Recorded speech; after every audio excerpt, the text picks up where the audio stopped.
Hello guys, good morning. Gupit muna ako guys para sa school sa anak ko.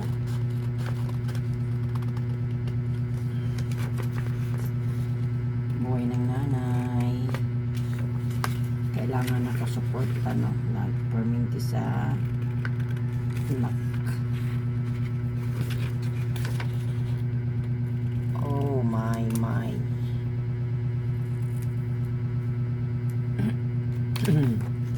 Kumusta naman ang lahat dyan? Kumusta?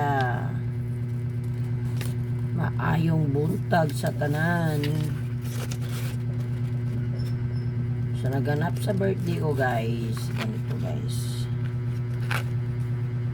May ba advance akong nagluto. Birthday ko is Monday. Sunday nagluluto na ako sa Sunday guys kasi busy na nga ako. So kahapon nag-spaghetti lang ako guys.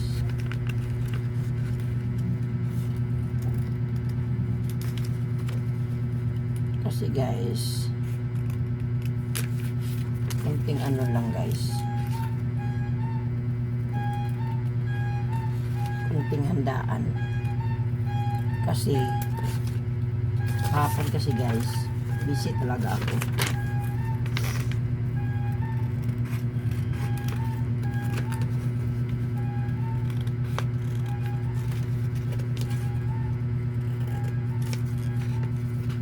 Kapag may pasok guys parang hindi tayo masyadong nakaano guys kasi isip ko guys busy lagi. Pero yung anak kong daycare hindi ko pinapasok kahapon.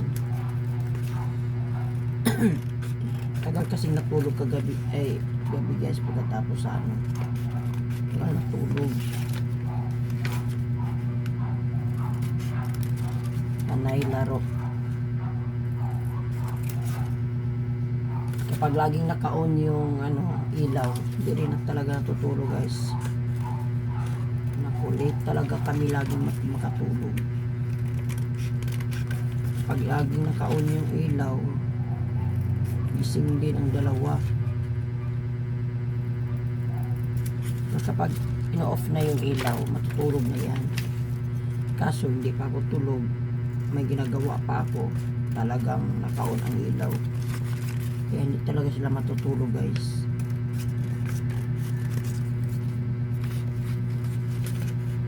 Talagang kids ko laging nakadepende sa nanay ang kailangan talaga maaga ako matulog para maaga din silang matulog. Hindi matulog guys kapag sila lang. Kailangan naka-off yung ilaw, kailangan nakahiga ako kasi kapag hindi din matutulog. Ganyan bang anak nyo? Ito talaga guys. Maliban siguro kapag may sarili silang kwarto, yung parang hindi natin maistorbo or kahit na parang hindi talaga guys. Kasi hindi ko pa man sila pwedeng isiparate. Dito nga isiparate ko guys. Parang hindi ako komportable. Si Juday pa kasi nagdididi pa kasi yan. So, kaya hindi ako komportable kapag hindi siya katabi.